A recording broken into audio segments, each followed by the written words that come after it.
Part 31, Chapter 61.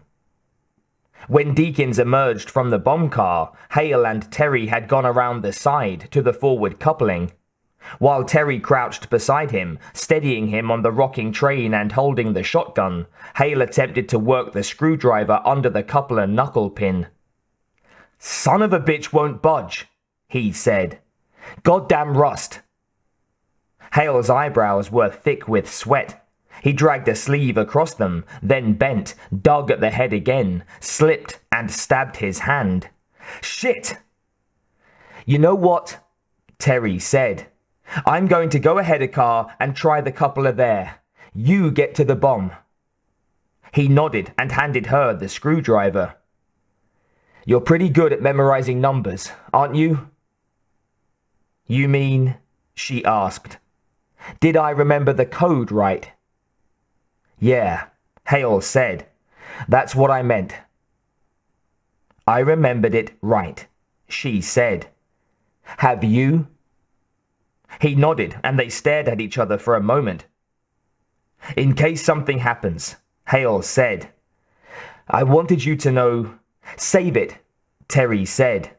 "You'll tell me later." She slid a corner of the screwdriver head under the pin. "Go!" Hale impulsively kissed her on the forehead, then rose, took the shotgun from her, and crossed the coupling to the boxcar. There were 3 ways into the bomb car, and by his reckoning, there were only 2 men left, Deakins and one of the gunmen. Though that didn't exactly give him an advantage, it would be a good idea to enter where and when they might least expect it. He decided the hatch on top would work best. He could drop in, roll and fire, and be guaranteed to hit something unfriendly. As he climbed the side ladder, he thought, "What I wouldn't give for a flashbang grenade. I could take the pair of them out in a storm of light and noise." Upon reaching the roof of the boxcar, Hale noticed that the men had opened the side door. Hale guessed that Deakins didn't want any more surprises, like a chopper pacing him. "Too bad," Hale thought. "You've got one more surprise coming."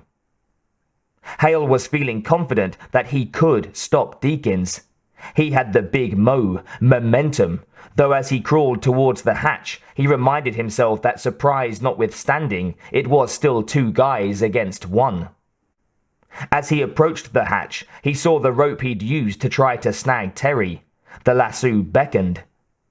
Setting the shotgun down, Hale slipped the lasso around the satellite dish, then squatted and made a noose from the other end, something he could put his foot into. As Hale finished the knot, he saw movement on the far side of the boxcar, near the flat car. He looked over as the gunman came over the side. As he approached the hatch, he saw the rope he'd used to try to snag Terry. The lasso beckoned. Setting the shotgun down, Hale slipped the lasso around the satellite dish, then squatted and made a noose from the other end, something he could put his foot into. As Hale finished the knot, he saw movement on the far side of the boxcar, near the flat car. He looked over as the gunman came over the side. Crouching on top of the car, the gunman reached for the semi-automatic slung over his shoulder. Hale's shotgun was on the other side of the satellite dish.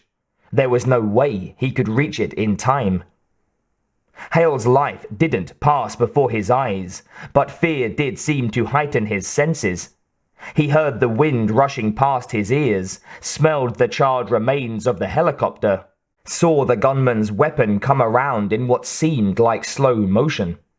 He felt the weight of the heavy rope in his hand, felt the scratchy fibers against his palm. And then his hand moved. Faster, it seemed, than the hand of the gunman.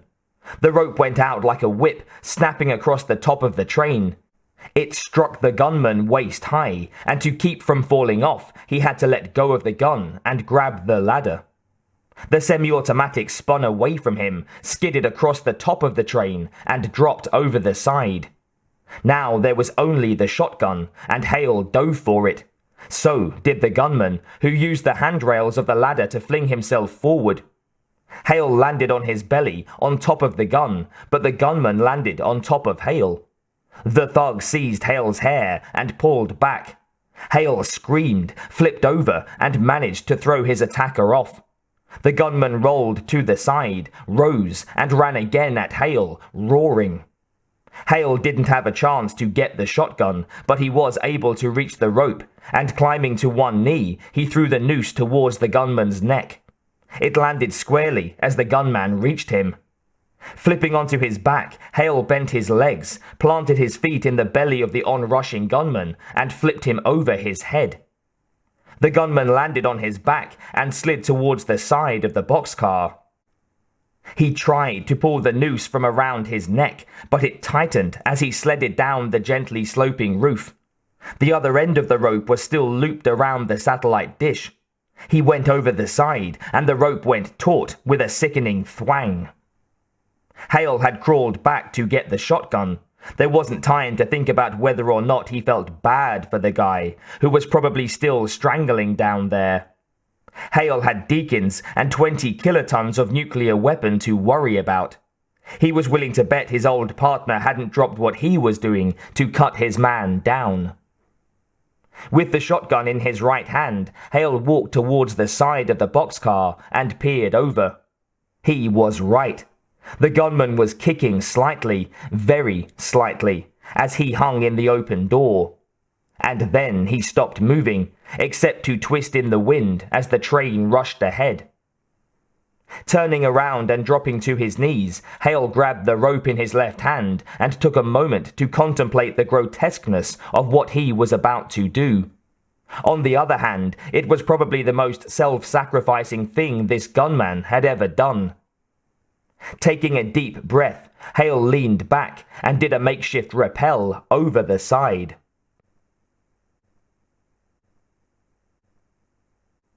Chapter 62.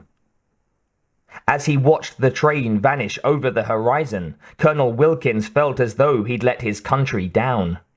He was sitting in a vehicle that belonged in a used chopper lot, his arm throbbing painfully when he didn't move, and even worse when he did. They were the only salvation in the neighborhood, and he'd blown it. He'd let them get shot from the sky. What he should have done was forgotten about the Ranger and concentrated on getting the bomb. That would have been the responsible thing, the right thing. But she was in trouble. He tried to tell himself. Besides, with hindsight, it was always easy to know what to do. Giles was loading the guns, optimistically anticipating another crack at the train. "Giles," Wilkins said weakly, "load some of those." The colonel jerked his thumb towards a red box bolted to a shelf. Giles turned around and opened the box. He removed bullets the size of magic markers and examined one closely. "What are they?" he asked. "Incendiary shells," Wilkins said. "I thought we can't hurt the bomb," Giles said. "We can't," Wilkins agreed. "But if we can get Deakins and his people off the train, maybe we can stop it." "Gotcha," said Giles, who began removing shells from some of the guns and loading the new shells. Wilkins was watching him. "Could I ask you something, Giles?" "Of course, sir."